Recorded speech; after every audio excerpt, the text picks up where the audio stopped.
And welcome back to the Financially Simple Experience. Friends, we're dealing with change today. And I have a special guest in the studio with me, Mr. Paul Metler. How are you, brother? I'm doing great. Man, it's great to be on here, Justin. Tell you, man, we're going to have a fun conversation today talking about change. Now, I got to tell you, as a business owner, man, I hate change. In your experience, and we're going to talk a little bit about your company, but everything as it relates to you and the work you've done, but do you like change? Well, you know, I love change. Really? I'm in the business of change, but like everyone else, it really is a shift in mindset. Yeah. Is there change that I don't like? Yes, there is. I can describe those, but there are other changes that energize us. Yeah, absolutely. So whenever you and I have met, we both live here in East Tennessee, and we've met at various events, but somehow I received this book. It's called The Reality of Change, the fact that change is going to happen, that you and Fred Johnson, your cohort, y'all wrote together on this amazing book. And as you know, I'm a voracious reader. I love to read. I read a book a week, and I have since I was 16 years old. But on this book, I mean, I'm holding it here in my hands, friends. I have pin marks and quotes. Just about every page is pearls of wisdom to this. I mean, look at that, Paul. You're making me smile. Dude, I mean, I'm taking away so many nuggets. I mean, usually if I get a book and I get one nugget out of it, I'm good. But, I mean, look at this. Look at all these little pin marks in there. It's crazy.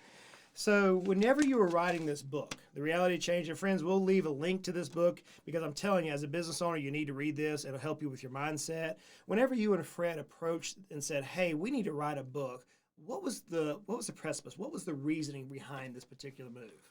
You know, when I met our founder and CEO, Dr. Fred Johnson, about 20 years ago, Oh, wow. one of the things that intrigued me was his energy around accelerating change. Not only did he speak about not resisting change, he talked about accelerating change. And if you meet Fred, you know immediately he loves accelerating change.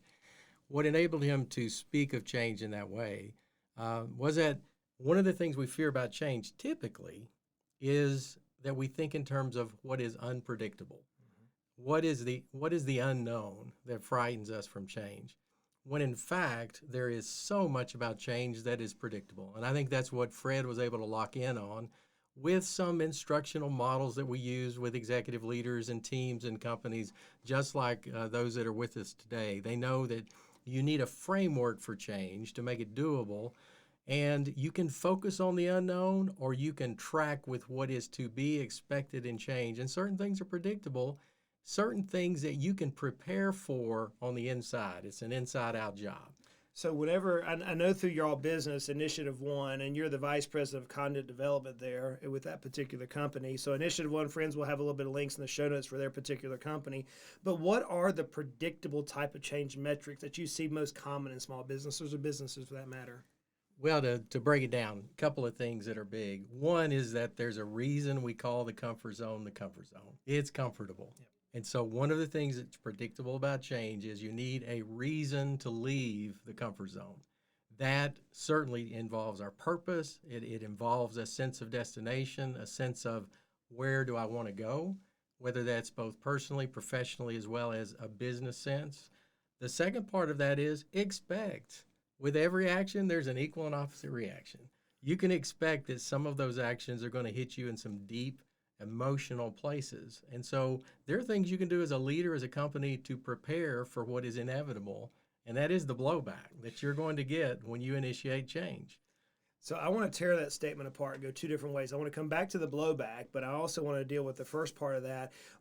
In my experience working with business owners, typically the change is brought about, or the desire to change is brought about by a money move, a stress move, a time management move where they're spending too much time at work. Maybe it's a team member or team stress that the team is causing where the business owner's usually at the epicenter of the business and everything. They can't get away, or the executive leadership team is just not getting the results they want. That's what I see typically. What do you see through your work at Initiative One whenever people are ready? What's the catalyst for moving them into saying, hey, we now need to make an adjustment? You know, I think there are a couple of things when you think about assessment of readiness. And so you're right. There are a lot of times that it could be crisis. I mean, we've just gone through some unprecedented change, some things that have enabled some changes that we didn't know we were going to need to make. So crisis is a part of that, to be sure. The other part of that is some of those intrinsic motivations where we start to tap into deeper things, purpose and meaning. We talk a lot about purpose at Initiative One. And I think that is what we look for because, frankly, most of the leaders, most of the companies we work with, they're great. They're excellent. We're not coming in to fix a great dysfunction. We're coming in to sharpen those that are already there. So tapping into that deep intrinsic motivation, that deep sense of purpose and direction. What's the future hold? Are there changes I need to make to reach those bigger goals, those important goals? So let's deal with the latter side, the blowback. I'm going to read an excerpt from the book, friends. This is in chapter 4. In this particular chapter, the subtitle is, or its title is, Unwanted Stowaways, Beware the Naysayers. And I just put so true on that statement. But there's a little paragraph I want to read here. It says, quote, actually, attacks are not unusual. In fact, if you plan to navigate the stormy seas of change, I love that statement, you must prepare for the inevitable attacks to discourage your progress and poison your plans. Not only do these naysayers make your business their business, they actually believe your business is their business. Your decision to change something in your personal life or business can touch a nerve, causing them to refuse to be silent. So I read that, and then I read this one line here on page 57 that says, when you leave the shore, expect to hear some noise. And I recorded a podcast, Paul, and I was actually read this out of the book for the podcast and say, guys, I tell you, this book's amazing. But I was talking about an event that I had in my dad's life, in my life. One day, I wanted to go offshore fishing, and all the fellow fisher guys right around the docks were laughing at us because it was not a perfect day.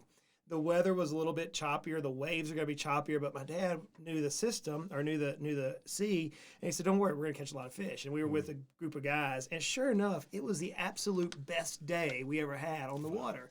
And had we listened to the naysayers, we would not have experienced that. So as I was reading this, I wrote a little statement here, and I wanted to see if this is what you're talking about, the blowback. I wrote, are they, whoever those naysayers are, using your terms, the blowback that we receive, is that, or are they worth us missing our goal?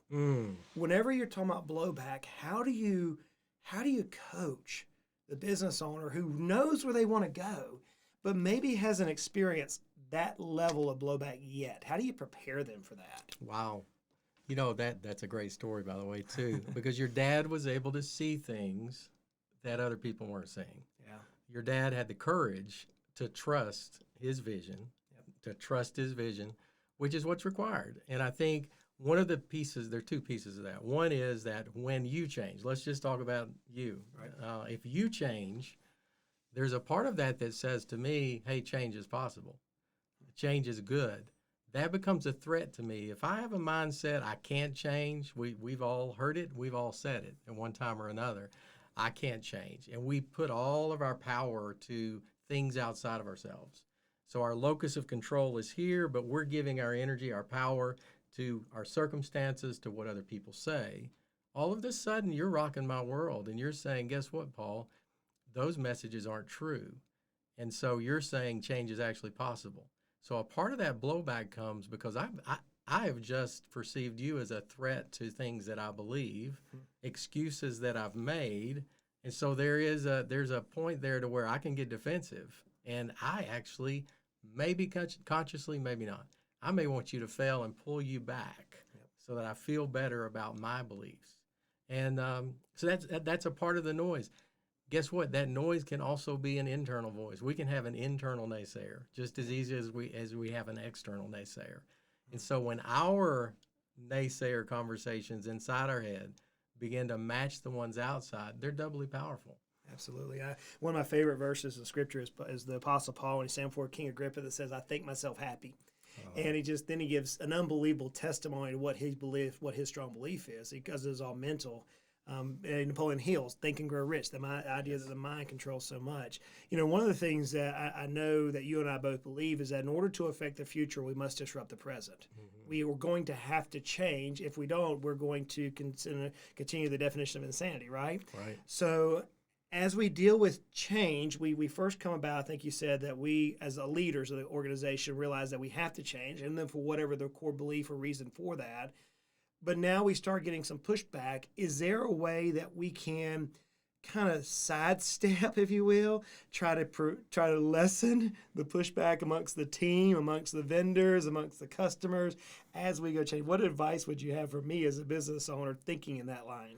You know, I think why always matters. I think when it's a way to depersonalize conflict, it's a way to lead conflict rather than to try to manage things you can't control. Part of leading conflict, one is having the first conversation of conflict you always have is the one you have with yourself. And so that's when you revisit why, you revisit purpose, and that's one of the ways you prepare for that emotional trauma, which can actually serve, purpose is contagious. And so for some of those people who are maybe on the cusp of believing they can change, when you show courage and you show purpose, you're not returning personalization with personalization. So you're not finger pointing to them, well, you just need to learn to change. You're actually modeling the way before them to say, guess what? Rather than seeing me as a threat, why don't you begin to see this could inspire you? Maybe you could aspire to a change. Why makes a difference? Helping people tap into purpose and see that a purpose-led life, a purpose-lived life, is one that can be inspired by those. So there's an undertow that pulls us back. Mm-hmm. There's also an inspiration that pulls us forward. With that being said, you used the word leadership. You talked about inspiration. Where is it that business owners, those of us who are spinning the plates, those of us who are in the trenches every day, who are, as I often say, I'm playing a chess game in my head, trying to figure out if I do X, Y will happen, and how does that affect Z 10 years from now. Where do we miss the mark at often, Paul? I think with accountability. Really? I think when you start a change, it's never a straight line. Mm-hmm. It's going to be, you mentioned boating. It's going to be like a sailboat tacking. It is. Are you making progress? Do you have momentum? We'd all love for change to be a laser, just, start here, end here, no problems. It never is. And so a part of it is the accountability and evaluation along the way.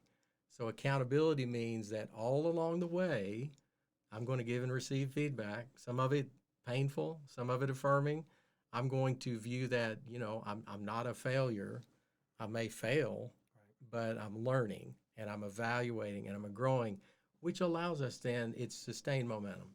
It is a way to move forward with that. Is that helpful? Yeah, that's very helpful. That's very helpful. So who provides the accountability then? I often see it as consultants, perhaps. I often see it maybe as the board advisors. With y'all business, Initiative One, do y'all serve as that accountability partner for change agents? Who is that individual or team? We help leaders and teams create a safe environment. We help them create the kind of environment where they can be open and honest feedback. And so, yes, we help facilitate that on the front end, but I'm not going to be with you. Right. Not every day. I'm not going to be, we call it real time. If you're not having positive accountability, not punitive, not gotcha moments, but positive accountability in real-time situations, we come back and we revisit that. We refresh it. And so on the front end, yes, we're all about helping you. We create a practice field with teams of executive leaders, business owners, and we'll sit in the room and say, what does it look like for accountability when it is positive?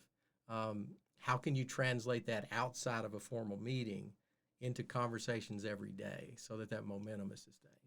So my guest today is Mr. Paul Metler, who's one of the author, along with his cohort, Mr. Fred Johnson, who wrote The Reality of Change. I got to ask you, Paul, if this was your last day on earth, you've heard me say this before in some of the conversations that I've had presenting, that I think the cemetery is the saddest place to me. Not because somebody's died. That's just the event of life, and God's in control of all that. But the fact that wisdom often dies with people, and we lose so much knowledge and so much wisdom that could help each other, help our fellow man, prevent from making the same stupid mistakes over and over again. So if this was your last day on earth, and you're talking to Justin, a business owner who, I'm doing the best I can. I know that change is inevitable. I know that change is always brewing at some point in the world. You love it on your team. You love it on your clients.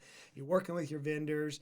Doesn't really matter the amount of revenue. It's the size and scale all ends up being about the same. What advice would you look to Justin and say, hey, man, consider this? Wow. If today's our last day, and it could be, then the piece of advice would be leadership is stewardship. I believe life is a gift. Today is a gift. I believe in the giver. So if God has given me a day today, leadership is stewardship. This time with you right now is a gift, and I thank you for that. And so I'm a stewardship of, if I'm a business owner, I'm a stewardship of my business. I'm a stewardship of the opportunities, of the relationships. all of those resources. I'm a steward of that. And so it comes down to stewardship is decision making that is wise and prudent and is not afraid to say, I need help. Reach out. So we've talked about change whenever we see it coming. But, we all lived through 2020. Yes. Buddy, I had some big old burly men that I was meeting with. I'm talking about man's man. Like, you don't want to meet them on an old country road somewhere. These boys, you want them on your side of the football field, right? Buddy, they were weeping, You bet. crying, You bet. not over money. It was their team. It was their clients. It was their customers, just the pain that people were going through. So sometimes change happens and it blindsides us, just like 2020, or it may be a death of a cohort. It may be a spouse issue. Sometimes it comes about. How do we deal with that at that point? Do we go back to the why? What's the solution? You bet you do. You focus on what you do know. No matter how much there is that we don't know, and oh my goodness, there was so much we didn't know. And working just like you with people, I've seen tears, I've heard the sobbing, I've cried with people, Absolutely. Been there. And in those moments, what do we know? What do we know? Trust your past. There's some things we've gotten through in the past. There's some things you survived that you didn't know how or if you would. So trust your past, but also focus on what you do know. Purpose comes into that. Who do you have? If they're crying with you, guess what? They can focus on the fact that I have someone that I trust enough that I can be real with. I can be vulnerable. Wow, it was a tough time. Oh, yes. And we've seen even before 2020. I can remember we have a young man who works with our company that his dad passed away unexpectedly when he was about 6 years old. And so we've known this family for a while. And his mom called me on a Sunday afternoon. First person she called, just weeping. And her question was, "Did we do everything right? Did we do it? Am I gonna be okay?" And so life happens, as I say. It's amazing because change can come whenever we initiate it. And sometimes we need to do that. Other times change just happens because the Father says we need to deal with some change in our own life, right? Yes. So, I love to read. We got books in here. You didn't see the whole library. I love to read. So if you were going to say, "Hey, Justin, I need you to read this book," what would it be? Obviously, we have The Reality of Change, friends. I got to tell you, got to pick this book up. But besides y'all book, what's a book that you would say, "Justin, I want you to check this out"? Oh, wow. I'm going to throw a curve. Okay. I set goals. I made a personal goal at the end of last year. I'm going to read fiction because I don't. Okay. I read business, I read leadership, and I can throw lots of those at you. I read Frankenstein. Really? I loved it. It was, we all have some grasp of Frankenstein. It was different reading it at this stage of life, and it got into so many core virtue discussions, ambition, and it was an extraordinary connection to what I think about in terms of leadership, business ownership, leading. Now, Think Again by Adam Grant. If I have to give one, anything Adam Grant writes is great.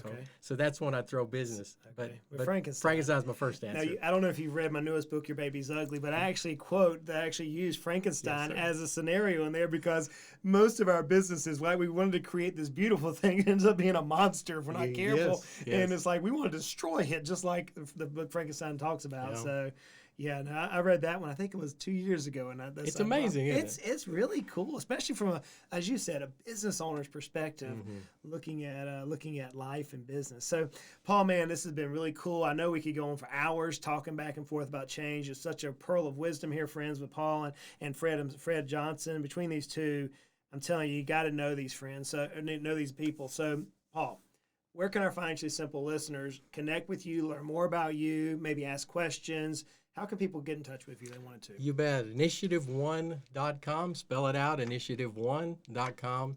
You can also connect with Initiative One on LinkedIn. Okay. Connect with me as well on LinkedIn. So find us, Initiative One, LinkedIn, our website, initiative1.com, or reach out to me to connect on LinkedIn. And now you work with business owners nationally, if I'm not mistaken. Yes, sure do. Right? Sure do. Because we have a lot of business owners listening to us from various sizes, and I know that y'all don't work with businesses that are in trouble. You like to work with businesses that want to succeed and that have, every business has their own problems, right? But those who are sharpening the iron, if you could say, "Hey, this is our ideal customer that we like to work with," who would that be? We love a sweet spot for us are people that know they need to change. They know that they have a team that's they want to be there. They want to change. So we're looking at companies that have several tiers of leadership, invested in growing bench strength, looking toward the future. We work, though, to be honest, we work with small family-owned businesses all the way up to global enterprises. So we've done work across the spectrum. But the sweet spot is people that have an investment, a commitment from the top, whatever that is, decision makers saying, we're ready to change. Well, friends, my guest today is Mr. Paul Metler with Initiative One. I challenge you to go check out his website. We'll have that in the show notes and the links on the YouTube video. And those of you who like to listen to us on iHeartRadio, iTunes, Stitcher, Spotify, wherever you may be joining us. Paul, man, thanks for joining me today on the Financially Simple Podcast. What a pleasure. Thank you so much. Thanks for being here. So, friends, look, I realize that life is hard. Yeah, change is inevitable. Life is hard. I get it. But life is good. Doesn't matter what you're facing today, what the media says, what the news said, doesn't matter. Just count your blessings. You'll be amazed at how blessed we truly are because we have a good life. And it can be frustrating. Man, Paul, I'm telling you, change bothers me. I'm a control freak. Yeah. And it can be frustrating, but it doesn't have to be. Let's continue to make our lives at least financially simple. Hey, y'all go out and make it a great day.